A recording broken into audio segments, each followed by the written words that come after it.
नमस्कार दोस्तों, मेरा नाम जितू कुमार है और आप देख रहे हैं मेरा चैनल दार का मंजर। इस चैनल पर मैं आपके लिए ऐसी डरावनी और रहस्यमयी कहानियाँ लेकर आता हूँ जो आपको सोचने पर मजबूर कर देंगी। आज मैं आपको अपनी ज़िंदगी की एक सच्ची घटना सुनाने जा रहा हूँ जिसने मेरी रूह को हिला कर रख दिया। तो चलिए बिना समय गंवाए इस खौफनाक कहानी को शुरू करते हैं। मेरा नाम जितू कुमार है। मैं वेस्ट बंगाल के एक छोटे से गांव में रहता हूँ। मैं इंजीनियरिंग का छात्र हूँ और एक सोलो बाइक राइडर भी हूँ।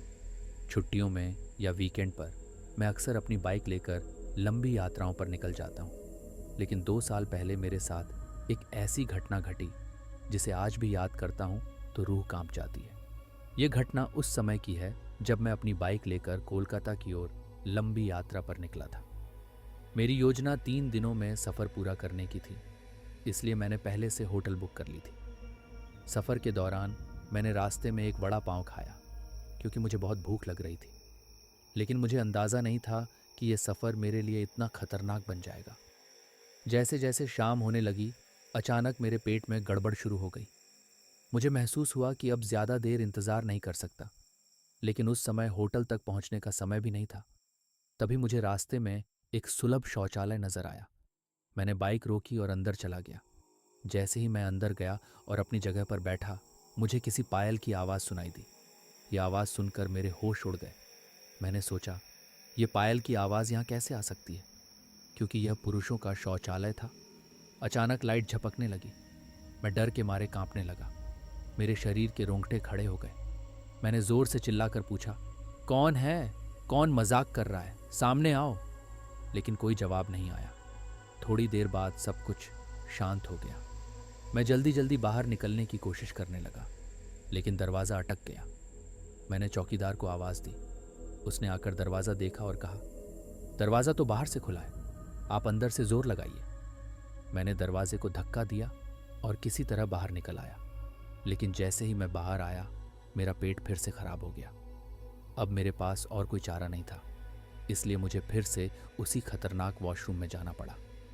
इस बार जब मैं अंदर गया तो सब कुछ और ज़्यादा अजीब लगने लगा। लाइट बार बार बंद और चालू हो रही थी, और इस बार किसी स्त्री की हंसी की आवाज़ आने लगी। यह आवाज़ सुनकर मेरा डर और बढ़ गया। मैंने जल्दी से अपना काम खत्म किया और बाहर निकलने की कोशिश की, लेकिन इस बार मैं अपनी जगह से उठ ही नहीं पा रहा था। मुझे ऐसा लगा कि कोई भारी चीज़ मेरे ऊपर बैठी हो। मैंने अपनी पूरी ताकत लगाई और किसी तरह खड़ा हुआ। दरवाज़ा खोलकर बाहर भागा, लेकिन जैसे ही बाहर निकला, मैंने देखा कि सुलभ शौचालय का मुख्य दरवाज़ा बंद हो चुका था और उस पर बड़ी संख्या में अजीब जीव जंतु चिपके हुए थे। ये देखकर मेरे पैरों तले ज़मीन खिसक गई। मैं डर के मारे ज़ोर ज़ोर से रोने लगा। चारों ओर अंधेरा था और एक अजीब दुर्गंध आ रही थी। मुझे समझ नहीं आ रहा था कि मैं वहाँ से कैसे बाहर निकलूं। और तभी मेरे सामने एक भयानक औरत खड़ी थी। उसकी आंखें बड़ी बड़ी और लाल थीं।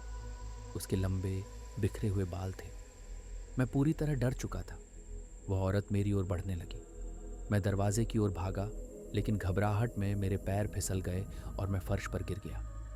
वह औरत मेरे पास आकर बैठ गई और मुझे जानवरों की तरह सूंघने लगी। मुझे अपनी मौत साफ साफ नजर आ रही थी, लेकिन फिर मैंने अपनी पूरी ताकत जुटाई और एक जोरदार कोशिश के साथ खड़ा हो गया। मैंने दरवाजे को जोर जोर से धक्का दिया, जिससे दरवाज़ा टूट गया। जब मैं बाहर निकला तो मैंने देखा कि वहाँ कुछ लोग खड़े थे। वे मुझे ऐसे देख रहे थे जैसे मैं पागल हो गया हूँ। कुछ लोग कहने लगे, पागल है क्या, पीकर आया है? उसी समय एक व्यक्ति मेरे पास आया और मुझसे पूछा, भाई तुम अंदर क्या कर रहे थे? मैंने कहा, मैं तो टॉयलेट करने गया था। उस व्यक्ति ने कहा, पीछे मुड़कर देखो। जब मैंने पीछे मुड़कर देखा तो मेरी आंखें फटी की फटी रह गईं। वहाँ कोई शौचालय नहीं था। वह एक पुराना टूटा फूटा खंडहर था। दोस्तों, इस घटना ने मेरी जिंदगी को हमेशा के लिए बदल दिया। ऊपर वाले की मेहरबानी थी कि मैं बच गया। अगर आपको मेरी यह कहानी पसंद आई हो तो इसे अपने दोस्तों के साथ ज़रूर शेयर करें, और ऐसी ही डरावनी कहानियों के लिए मेरे YouTube चैनल डार का मंजर को सब्सक्राइब करें।